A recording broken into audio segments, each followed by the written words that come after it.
must be the only country on earth where we pay money to educate doctors, and the day after they finish, they decide that this country is too awful, and so they leave. Oh, and when people are admitted to study MBA, they are still on government subvention, government support. MBA, where on earth will you get MBA on government support? This must be a great country. Lawyers. When I went through law, we were still benefiting from government subventions. I hope it ended. It means that for as many of us who have been through public, secondary, and university training, your cousin in the village who could not make it, the fisher folk who sit by the road when you drive through the central region, and the farmers whose children never benefited from the cocoa scholarships actually looked after you. So you cannot give the credit of your education to just your parents, but the people who did not get your opportunity actually looked after you. Guess what? You are what you are because of what they are not.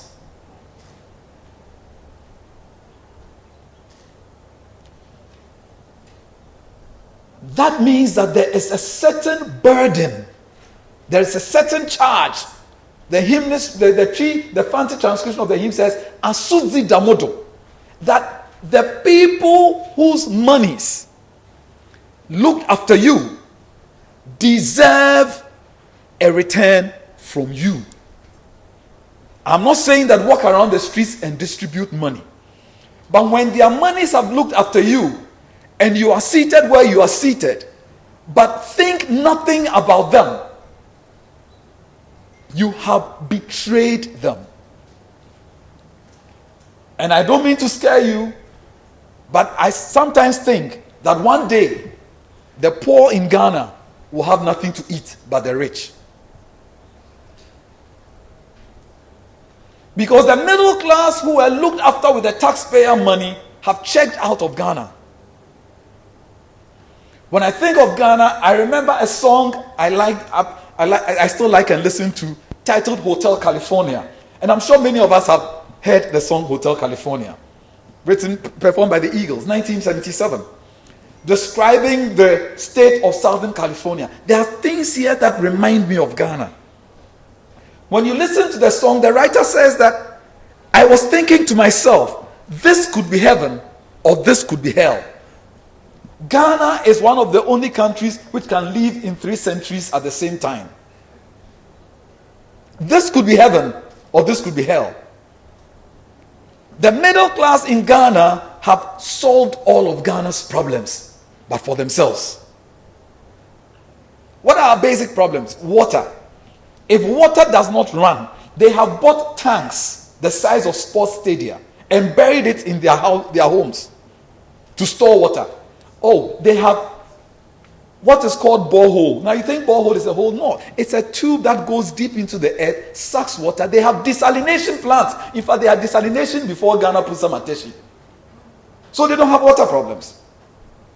If you talk of electricity problem, there are people I know in this country who didn't experience 1 minute of doom so. Because the minute the light flickers, a huge machine outside their homes would trigger to life and begin to pump electricity with diesel. There's nothing wrong with it. If the roads are bad, they drive in 4-wheel drives. It is one mayor of London who said that it is only idiots who drive 4-wheel drives in London because the roads are good. Well, guess what? Our roads are not good. And so you sit in a 4-wheel drive to lessen the impact of the bad roads on your body. If the schools are bad, you are able to afford to take your children to dollar schools. And the day they're done, they make a beeline for university outside Ghana. There's nothing wrong with it. But it shows that we have solved the problems, but just for ourselves.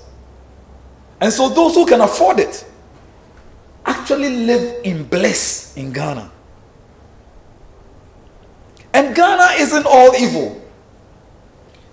I am told that for some years, the winner of Miss Guinea had a ticket to come to Ghana for a 1-week period. Miss Guinea will come to Ghana. That's the top prize. Now I laughed. Then I stopped laughing. I said, wait a second. One day I was going home after work. I was asleep at the back of the car, being middle class. And then I woke up and I suddenly didn't know where I was. And I wondered, am I in London? Because if you wake up around Stanbic Heights, you think it's London. So imagine a young lady from Guinea flies into Kotoka, let's say the new Kotoka. Not bad. Is then driven from Kotoka to Holiday Inn. The next day, she's driven to Movenpick for an event. The next day, driven to Kempinski for an event. The next day, to Golden Tulip for an event and back. After a week, when she leaves, what does Ghana look like? London safe won't come. And so Ghana can be heaven. But I tell you what, the heaven is just the screensaver. Because the minute you touch the mouse or the space bar, you see the reality of Ghana. So this song signifies it. Ghana can be a heaven or a hell. And so he says, welcome to Hotel California, such a lovely place. There's plenty of room any time of the year. I like any time of the year. You see, others have winter, spring. We have hot and hotter. That's our weather. The weather is so good that you often have to take off your shirt. Because elsewhere, you have to be clothed. You wear something under something before you wear something on top before you step out of your house. We don't have that problem here. In fact, we worry when it rains. Just rainfall is a problem. And so, it is great any time of the year because this is probably the only place where you can go to a hotel and say, I want fried plantain. And you'll be told that there is no plantain. And say, why? Say, plantain is gone. Gone where? It means it's not in season. And so, this is us. When it's mango season, we will eat mangoes. And mangoes will go. Then pineapples will come. Then we will eat pineapples. Then pineapples will go. Then orange will come. How is it possible that at a time when plantains have gone in Ghana, I can find Ghana plantains at Waitrose or Tesco in London? Does it mean that we have not learned how to preserve what we produce? Because the land is so good that it gives us everything that we need. I have seen and heard of studies which shows that we can actually produce potatoes, and I don't mean sweet potato, the one that people call potato. We can actually farm them on our mountains. Apparently, we can even farm strawberries. But we have not done it. And so, one of the most significant exporters of strawberries in the world is Burkina Faso. And then we import onions from Niger. Any time of the year. The song then says that how they dance in the courtyard. And just visit our churches and see how we dance. Sweet summer swear. But it says some dance to remember and some dance to forget. Often when I see us dancing, I wonder how many people are just dancing to forget their pain. It is a late P.A.V. answer who said that I think it was scripture, who says we laugh to keep from crying. The only reason why we are laughing is that we don't want to cry. And so the songwriter yelled up to the captain and said, bring me my wine. And the captain said, we haven't had that spirit here since 1969. You are looking for wine? You go to the restaurant and you ask for Coke and they give you Pepsi. And he said, I asked for Pepsi. He said, and I said, Nina black. When you ask for Mirinda, you'll be given Fanta. It's the same color. You ask for Sprite, you get 7-Up. And if you ask for more, you are being fussy. We've not had it here. Guess what? We don't care. Because what you are looking for, we simply don't have. I was in traffic and I felt hungry and I saw a yogurt seller. And one thing I can't stand is hard yogurt. I mean, I think yogurt is supposed to be drunk. In Ghana, you bite it. That's fine. So, but I always ask, I want soft one. So I said, can I have a yogurt? I said, soft one. He said, I don't have. And then he walked off.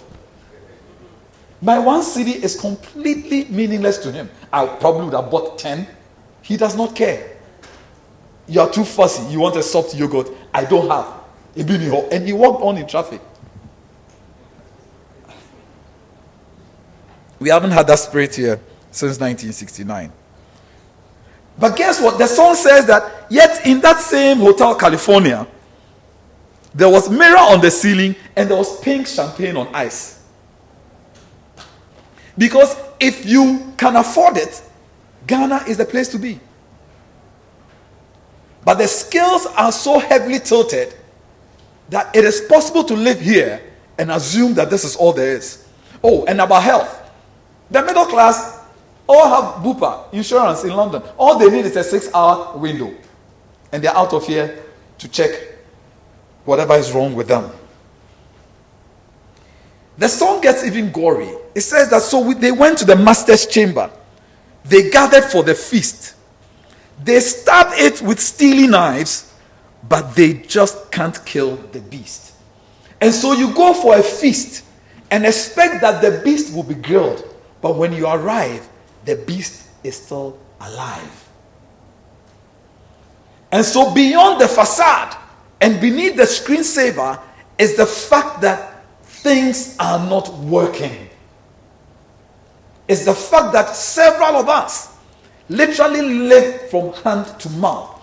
And the middle class who have been educated with the money of those who don't have literally checked out. But the song continues. The last thing I remember, I was running for the door. I had to find the passage back to the place I was before. Worst case, your color will betray you. Because you can take a bath in a barrel of Parazone, you will always have my color. And just when you think you have blended in, a certain President T will get up and call you somebody coming from an S-hole. And so you can check out, but you can never leave. Because what we are will follow you. When I think about Ghana, I think about such great people, great individuals achieving things. Look at what Ghanaians are achieving all over the world. You go to NASA, they are there. You go to IMF, they are there. You go to World Bank, they are there. We even had Kofi Annan. I like to call him president of the world. Great individuals. Do we have a problem working with each other? Show me the Ghanaian business incorporated as a company that has survived the life of its founder. Let's count on one hand. I doubt it. But when you look at the history of the mercantile development in England, they only began to develop when they learned how to work with each other. And so you have leather, you have rubber, you have thread, you make shoes. We value your leather, the rubber, the thread, and the maker of shoes. Invest it in the shoes, because you make just a few shoes that you sell in Manchester. But when we put it together, we can make 20 shoes, more than we can sell in Manchester. So we will go to a nearby town and sell as a guild. And when we come back, the money we have invested, we decide how much we are going to invest in the next venture, and we share the profit in accordance with our investment. These simple rules are what form the basis of the evolution of company law. Part of that unfortunate story is that nobody was rich enough to come here and harvest slaves to sell in the New World. And so to come here and arrest us as slaves, they will have to get a ship. And nobody was strong enough finances. So they'll put monies together, rent a ship, come here, harvest us like corn, and ship us off to develop the New World. One very interesting thing about that trade was that the slavers themselves hardly ever set foot here, because we had a great defense, the mosquito. But the mosquito struggles where there's wind. And so they stayed on the ships, dared to come to the harbors a little bit, to the ports, but just a few of them. Do you realize that colonialism did not take place until after quinine was discovered? And then we harvested each other and shipped ourselves off. Our grandfathers and grandmothers were traders, hunters, gatherers, farmers, fisherfolk. Show me how many families merged their lands into one so they could farm better. Even when cocoa arrived, we still did not industrialize our farming. Is it that we are so inherently individualistic that we cannot work together? Or is it that we feel so great that, let's say I found a law firm, I would like to boast in heaven or hell, wherever I end up from here, that you see how great I was. When I died, nobody could run my business. Has it occurred to you that HP is Hewlett Packard, and it's actually Hewlett and Packard who made their businesses to form a business that has survived them? In fact, who cares about who the original Lever brothers were? We just buy their soap. Do you remember, and I will not mention any names, that potentially great transport franchise that had the mates wearing bow ties? Huge. All the buses operating in West Accra. Plenty buses. It was going to survive. It was going to break the records. Guess what? The founder died. And that was the end of the story. I can give you many examples. If we do not find these missing links, as I'm bringing up, these links will be the trigger. Benjamin Franklin said that justice will not be served until those who are unaffected are as outraged as those who are. Justice will not be served until those who are unaffected are as outraged as those who are. I'm a reluctant activist, I like to say. I didn't plan and intend ever to become an activist. It happened. And part of this is also based on a statement I first heard my friend Kofi Bentil say, but it's a statement ascribed to Desmond Tutu. That if you are neutral in situations of injustice, you have chosen the side of the oppressor. If you are neutral in situations of injustice, you have chosen the side of the oppressor. If an elephant, hey, did I say elephant? If an elephant has its foot on the tail of a mouse, and you say that you are neutral, the mouse will not appreciate your neutrality. Actually, you're on the side of the elephant.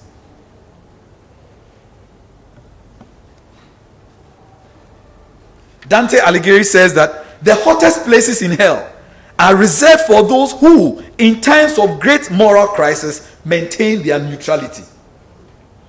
I have a problem when people say I'm neutral. I get livid. I said, I am not neutral. In fact, I think being called neutral is an insult. It is an attempt by you to pigeonhole me so I can't speak my view. Well, guess what? I am not going to look at the elephant's foot on the tail of a mouse and say I am neutral. I'll say, this elephant, you're a bully. Stop it. So let's have a frank chat about Ghana. I'm not saying all is lost. What I'm saying is that we are not achieving what we could have achieved. Think about it. What did God not give Ghana? Think about it. Think about it. What did God not give us? We have mined gold for 100 years.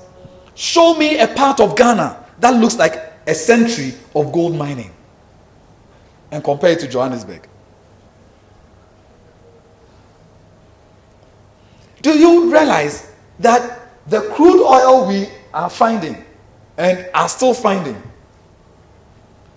have been under our earth for over 300 million years. And who came to find it? For us.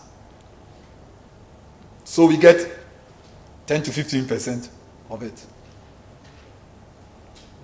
We've had bauxite forever, and we harvest the bauxite and sell it as red earth.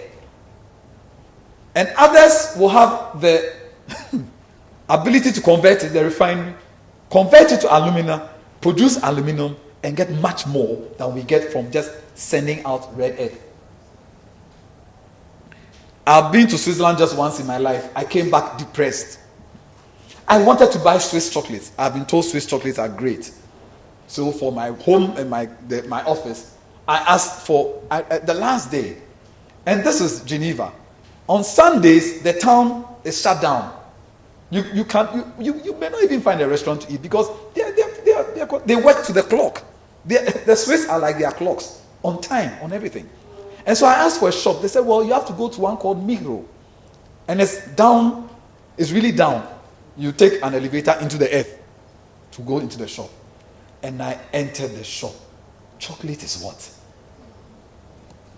Toffee chocolate, mango chocolate, orange chocolate, pineapple chocolate. Almost every foot in a wall that's longer than if you put all of these together. Just chocolate. So I'm going picking chocolates. Then I saw the alcohol side. Whiskey chocolate, rum chocolate, this chocolate. Then I wanted, where is palm wine chocolate? Where is Akpeteshi chocolate? Where is Ghana mango chocolate? Don't know about that. Then I got depressed. I asked myself, where is the cocoa tree in Switzerland? The closest cocoa tree to Switzerland, as the crow flies, is in the Brown region of Ghana.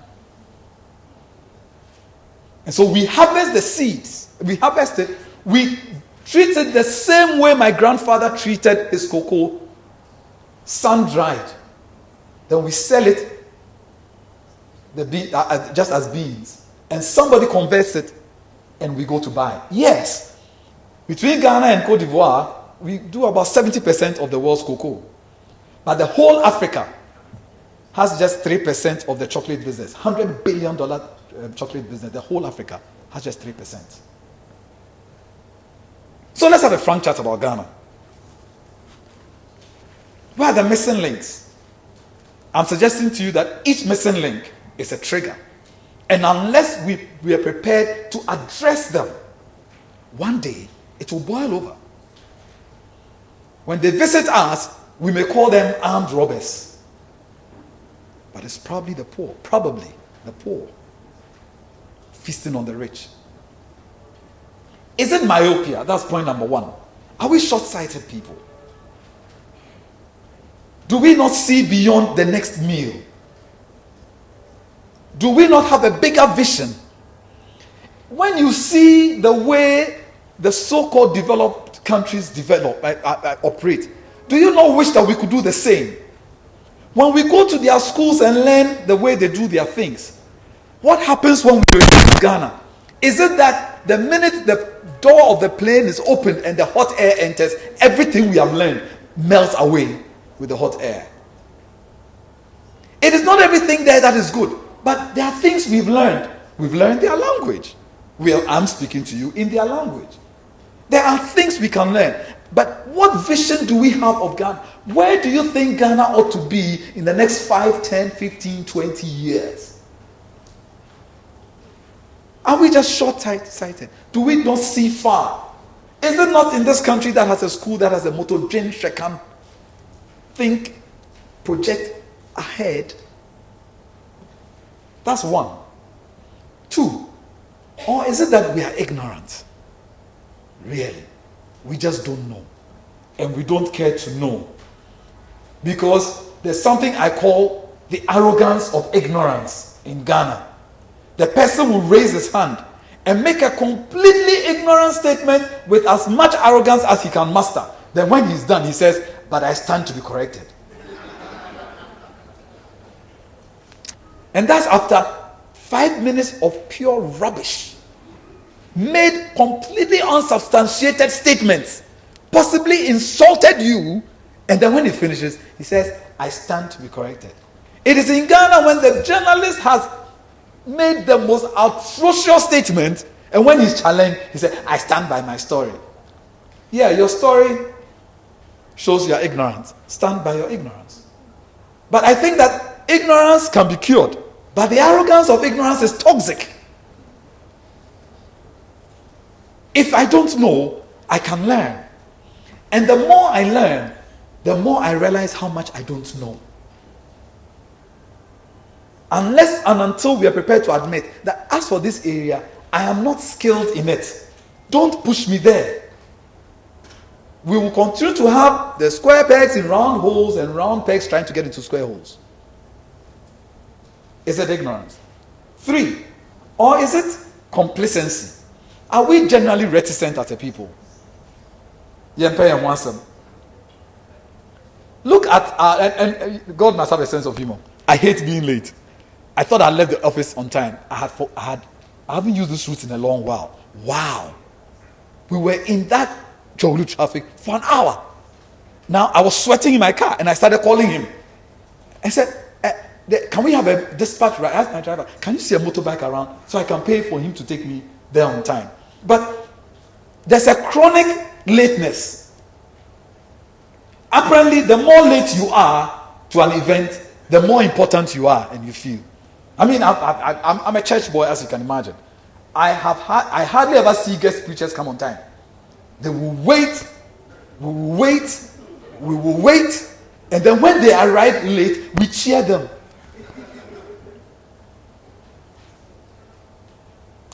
Do we not have a sense of time? Was it KSM who said, if you ask a Ghanaian, what time are you going to come? So 3:34. 3:34 is a whole hour. And so I should block an hour of my time and sit doing nothing, waiting for you to show up. Are you that important? 4, is it a basic lack of respect for law and order? I was invited here to rant, so I'm ranting from my book. Is there not a cause to rant? I'm ranting from my book. Is it a lack of respect for law and order? Maybe if we observe how we break speeding rules. In Ghana, we don't even call it speeding, we call it overspeeding. And you know that when you are stopped, the policeman, Ghana police. Think about it. You're going to a funeral in Takoradi, Friday. You are doing 65 in 40 zone. The police stop you. Now, the police are hiding in corners. And where you will see them. So, the police is not there to prevent you committing a crime. He's there to catch you for committing the crime. And so, he catches you and says, come to court on Monday. No. Normally, traffic court starts on Tuesday. So, imagine this. You go for a funeral, you're at the traffic light. The motorcyclist will break the red light and just go away.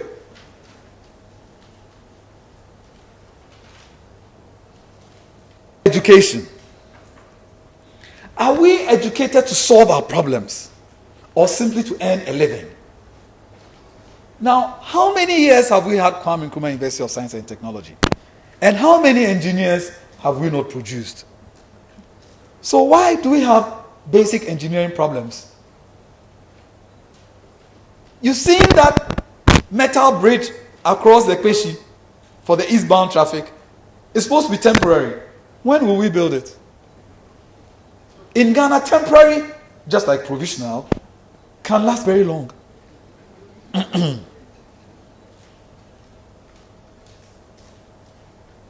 We have trained all of these people who have been to school and are science. Look, it's science that moves a nation forward. Now, what is the biggest fight to go to school in Ghana today? The people who want to enter law school. Everybody wants to enter law school. And when there's an entrance exam, they will go to the Supreme Court. Where are the people fighting to enter our engineering schools? Or our medical schools? Who, not that they have failed, they are not getting admission because the money provided is too small. The people going to law school are going to pay fees. They are fighting to go to law school. I don't see the fighters who want to enter our engineering schools. Any country that pays more attention to the training of lawyers than it pays to training engineers and doctors and scientists is a joke. There we go. So we've been educated, we've trained thousands. Where are our roads and bridges? Where are the Ghana-made cars after Adom and Boafo collapsed? Did we go to school just to learn the white man's language? Or simply to become like him? Is it possible that the colonial educational system showed us which side of the English he wanted us to see? Because after all, he was a Democrat in his country, but a colonial bully here. At the same time that the United Kingdom was ruling the waves and being the bastion of democracy and exporting principles like rule of law and separation of powers, it was a colonial bully and would arrest people for asking for independence. So what did we learn? Our education system, look at our railways. Still based on Gettysburg's 1920 something plan. And watch what the railways do. It's just to bring cocoa and gold to the harbor to export. We have had independence for 60 years. We have not added 1 kilometer. Okay, from my hometown Chelsea to Oda, that one I think we did something there. But just to bring more cocoa and gold and bauxite. We have not added 1 more kilometer. So even our railways system is based on what the United Kingdom did in Ghana for its own purposes. Those railways were not put there for you and I. It was simply to cart things to Tema and Takoradi to export. The next one I'll look at is basic respect for each other. Do we respect each other? We can't even work together. But if you go to a doctor and say, I have a headache, the doctor just writes and gives it to you. Now, I sometimes sit with my brother-in-law, who is a Ghanaian doctor, operating elsewhere. And once you sit down, he writes this, he explains it to you. The reason why I'm doing this is that you must take this and take that and the other. And you must do this and this. I'm doing this. He's explaining every step. At some point, I'm like, you're wasting my time. But go to the Ghanaian doctor and ask him, why have you prescribed this for me? You are you are just 1 out of 1,000 people he has seen for the day. Take your trouble. He's written the thing. Go and take the medicine. When you see an advert on a foreign TV of medicine, the time spent telling you about the side effects is longer than the advert itself. Because by law, they must tell you what the medicine could possibly do to you. Churches make noise. They make so much noise because they are going to heaven. The only time they stop the noise in Accra is when the guns rise up and say, now we are imposing silence on you. We will attack you if you make noise. Then the churches stop making noise. My own church inclusive. The next issue to consider, is it an entitlement mentality? Do we have an entitlement mentality? Do we have a beggar and patron mentality with zero integrity? Which I suggest is at the root of our bribery and corruption canker. The people running your money steal the money and then give you crumbs off their table and you accept it. Wake up. No one owes you a living. No one owes you a living. And for the middle class, I'll tell you something. When you stop at the traffic light and the beggar begs for money and you don't give, look at his face or her face as you leave. If you see love, buy yourself pink champagne on ice. There is an entitlement mentality that thinks that the government must provide everything for us, or that somebody else must provide it. Unless and until we address these points, one day they are all going to boil over. And I'm not here to threaten you. It's just a promise. Is it mediocrity? Do we glorify the average, ordinary pedestrian? Are we so used to mediocrity that we let out a loud cheer when the lights come on after being off for a while? Am I kidding? When the lights go off, we are okay. When the lights come on, you hear, yay. We don't expect it. We actually expect the darkness. It is mediocrity the reason why a person will get time on TV for building a little helicopter that doesn't fly. There's a battery-powered machine that makes the rotors go around, but the thing doesn't fly, and it's on TV.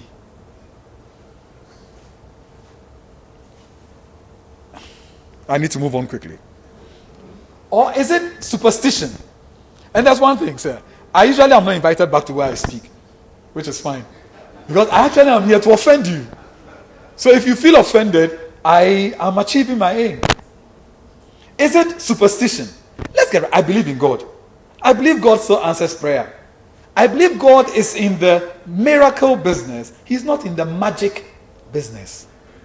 And I think some of us think that God should just be doing magic. And so when a young lady dies, suddenly there are videos of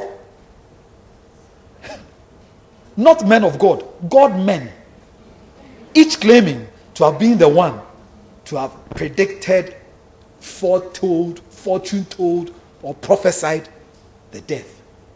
And everybody's shaking.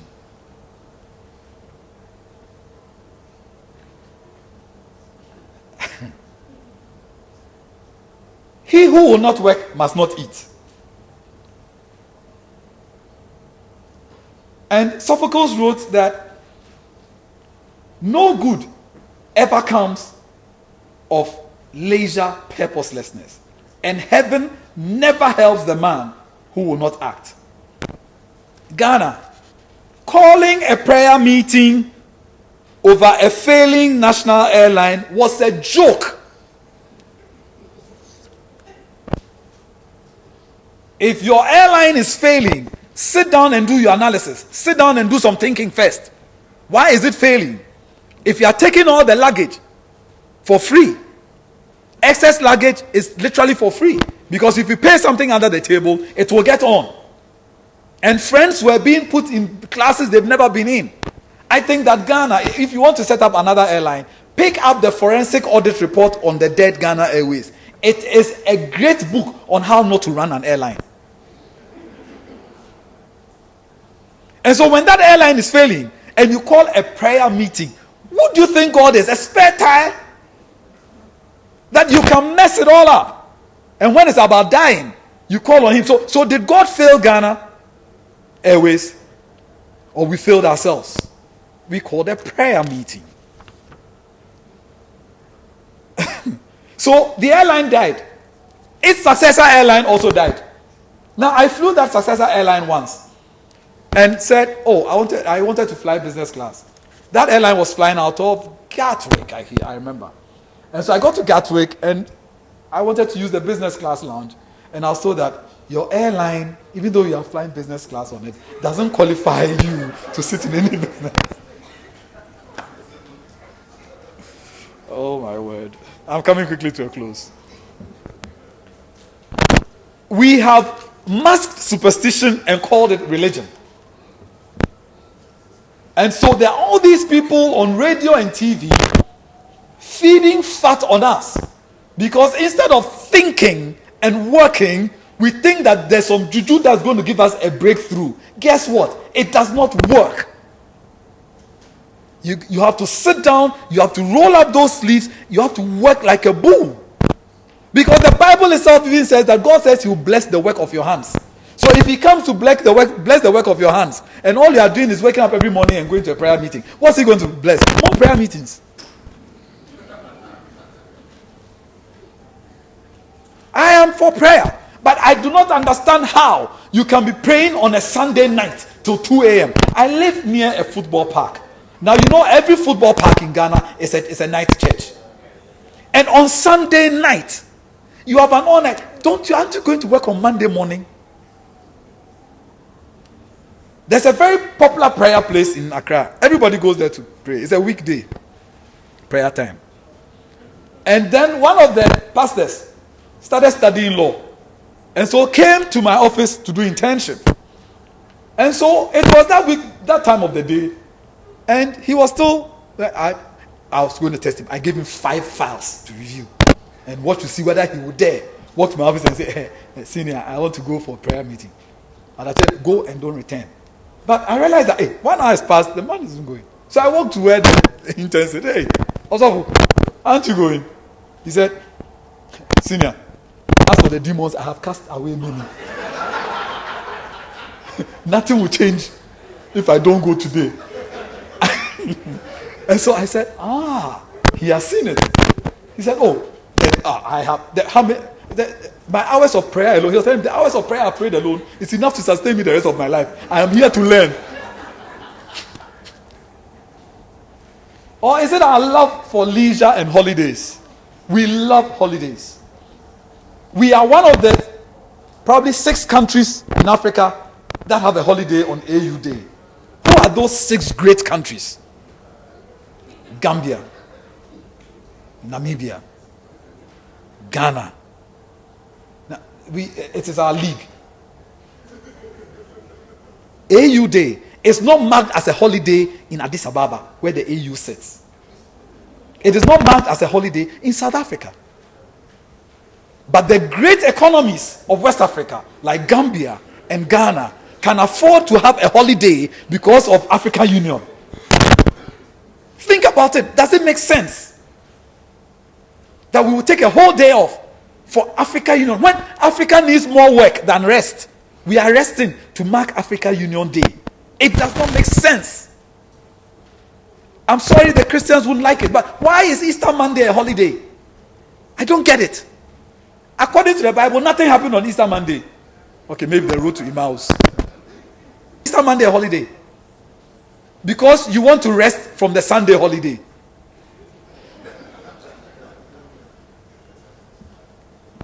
I'm sorry. How can you have 1st May and Farmers' Day? Farmers are workers, aren't they? So why can't you have one Workers' Day to celebrate everybody? Why must you sleep? Because farmers have worked during the year to produce food for you. I don't get it. I'm sorry. Unless we begin to address some of these things frontally, we have more holidays than the countries that are making money. And I'm not saying this. It is in a decision of our Supreme Court that at that point we are probably the 2nd in the world. And now we have what? 15? Let me offend Christians some more. What is the meaning of Boxing Day? Okay, so Christmas, yeah, we agree. Boxing Day. For what?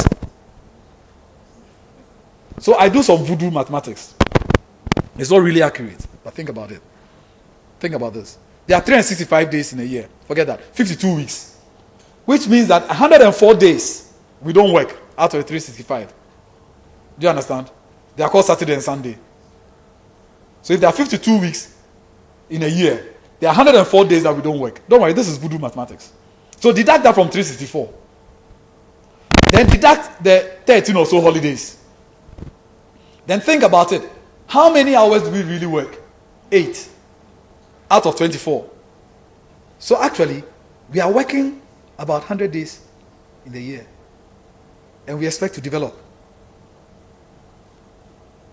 I know, don't invite me again. The next one, and that is my absolute prescription for Ghana. This will resolve our problems in one fell swoop. Snow. It makes sense.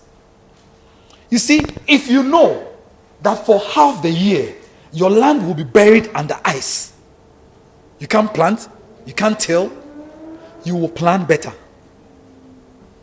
You will plan better. I think the first snowfall will kill half of us. The rest of us who crawl out of caves in spring will start thinking that it is going to snow again. Thankfully, I think the snow is coming. It snowed in Morocco. It's coming. It's coming. I think that every Christmas we should sing, let it snow, let it snow, let it snow. For God to bring the snow. We need to start thinking and planning. We need to be thinking creators. Where do we go from here? What do I do? No, we are too stuck in this. And I believe the snow will work. It will do the miracle. Look at Switzerland. Seriously. What do they have? I've done an analysis. They have sand, gravel, mountains. Only 40% from what I read on the net. Only 40% of their land is even tillable. But the mountains, they have turned to money. Because people climb the mountains and take free, come down, and they pay money for it. It's called skiing. So when they have rocks, they thought, what do we do with the rocks? All right, come, we'll take you up there. You ski and come down. We take you up there, you ski and come down. You get your money. When you go to Cape Town, you get on that thing, go to the Table Mountain, what's there? There's no, but you pay a lot of money to do that. Right? Look at this. They've leveraged where they are. Tell me the name of the Swiss president. Who even understands how their presidential system works? I think they have like 5 or something at a go. Thank you. We need snow. The next thing, is it timidity? Yeah, if you feel insulted, my aim has been achieved. Are we just timid? Which is disguised as Famanyami or Jaimonka, let it slide. Leave it to God. Let it slide. How many of us remember the advice our parents gave to us when we were going to secondary school, boarding school? I remember mine. And I can swear that is what you also got. Hey, this school that you are going, be careful. Oh. When people are doing things, don't do some. Remember that you are coming from a humble background. The people you are... Oh, do I have a witness? Did your parents tell you the same thing? Be careful. Oh. When they are doing something, don't do some. You sit in your corner. Oh. What about allowing the kid to explore? You know, as I said, you can check out, but you can't leave. My niece was going to university in the US. And my sister and her husband said the same thing to her. I said, you can take the people out of Ghana, but you can't take the Ghana out of them. Is it timidity? Are we timorous souls? Let me offend you some more. Our grandfathers were possibly timorous. Because they lined up and signed a bond of 1844 and said, UK, come and rule us. We can't rule ourselves. UK came in and then defeated Asante, signed protectorate treaties with the North, and created Ghana. Now look at Africa and the way it's divided. How can we ever make it? Yes, my wife lives and works in Gambia. Beautiful place. Why is Gambia a country? It's 1.5 million people. Literally a third of Accra. Let me offend you some more. A friend says that if you are not careful, you can urinate and go around the whole country, and you will be done when you are done. Why? Because the English wanted the Senegambia and the beautiful beaches. Then they jumped to Sierra Leone because of the potential for diamonds and the beaches. They didn't like anywhere else. They liked Ghana, cocoa, gold, Nigeria. So the English took the best, and then they left the rest for the French and a little bit for the Portuguese and the Belgians, which was even probably one of the most wicked colonial powers. And so what happens? When we find crude oil, we spend millions of dollars fighting Cote d'Ivoire because of the borders the Europeans drew for us. Why are Ghana and Cote d'Ivoire not one country? What do we really lose? Passport. Ghana is surrounded by French-speaking countries. How many of us speak French? Because we don't intend to have any business to do with them. Trust me, the biggest business across the Ghana-Togo border, from where I sit, is yogurt and dried fish. Fan Yogo crosses the border. Ask me whether, having been a lawyer for 26 years, I know a single Togolese lawyer. What is the business deal between Ghana and Togo that will require lawyers? Fan Yogo. But ask me about the lawyers in Nigeria, and I can tell you about the top 10 firms and who their managing partners and everything. We have artificial borders. I tease my friends in Togo and Benin that Togo and Benin are the border towns between Ghana and Nigeria. Why are we not one country? What do we stand to lose? What is it about Ghana that makes us want to be Ghanaians and not Ivorians, or let's call it Ivory Ghana or Ghana Ivory? That would be nice. And so we are small, little insignificant countries. When we found crude oil, I went to a meeting in London, and the big boys were there, and none of them was coming to Ghana. So I asked, why are you not coming to Ghana? They said, your find is significant, but your domain is small. How much? It's not that one of the big boys is showing interest. Is it timidity? Or is it our politics? Is our politics so divisive that we can't even congratulate each other? We can't even compliment each other? Is it so bitter? Our political fight out of their comforts and their air-conditioned rooms to speak. I can tell I have paid the price. My family has paid the price. I ask them, why are you people still hanging around me? Because it is not nice. You get attacked by the middle class who you expect will understand that, what am I fighting for? Really? Why are people standing up to speak for the country, and for the most part, the middle class is silent? And yet they become the critics. You are partisan. Does Ghana matter to the middle class in Ghana? Because I'm telling you that the day is coming when the poor will have nothing to eat, but you and I, who are comfortable, middle class, you've been to school, you speak English. Guess what? You are the enemy. The road to your house looks like the bombed out scene from a cheap war movie, and you've never written to your minister to demand that the road should be fixed. Why? I don't get it. Other roads get fixed. And so I got tired. And so I wrote to the ministry and said, I want the road in front of my house fixed. They said, oh, it's possible. I was shocked. So let's talk to this ministry. Yeah, actually, there's some money. So it appears that when you speak, it gets done. Why are you driving on that road? Doer of deeds could have done them better. And that is why the middle class is. We are pointing out what others are doing wrong. We ourselves won't do nothing. He says that the credit belongs to the man who is actually in the arena, man and woman, who is actually in the arena, whose fate is marred by dust and sweat and blood, who strives valiantly, who errs, who comes short again and again, because there is no effort without error and shortcoming. But who does actually strive to do deeds, who knows great enthusiasms, the great devotions, who spends himself or herself in a worthy cause, who at best knows, in the end, the triumph of higher achievement, and who at worst, if he fails, at least fails while daring greatly, so that his place shall never be with those cold and timid souls who neither know victory nor defeat. The middle class in Ghana knows no victory or defeat. We don't want our faces to be exposed. Some say you are exposing your family. You're talking too much.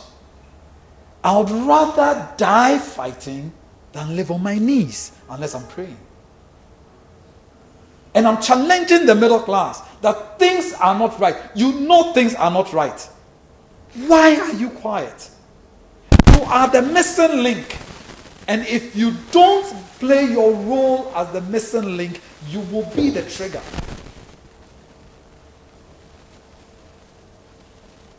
I end with a statement from Confucius. He says, when a country is well governed, poverty and a mean condition are things to be ashamed of.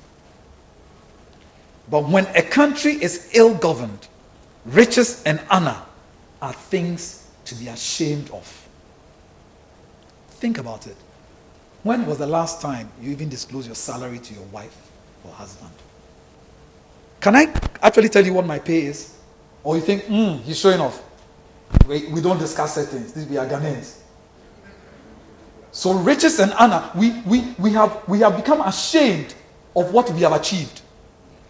Because the minute you share what you are, the thought is that, yeah, he came to show off. And so if you ask a Ghanaian, how is it?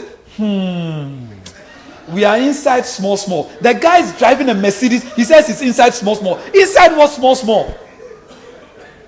And so I asked my nephew, Paco, how are things? He said, uncle is good.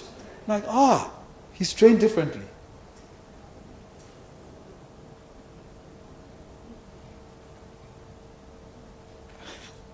I count money at church. And they give us envelopes to put the money in. And they said, please don't fold what you are giving. Whatever it is, just put it in the envelope. But some currencies get folded. The 1 cedi. Those who give 50 cedis don't fold it. The 1 cedi gets folded. Think about it.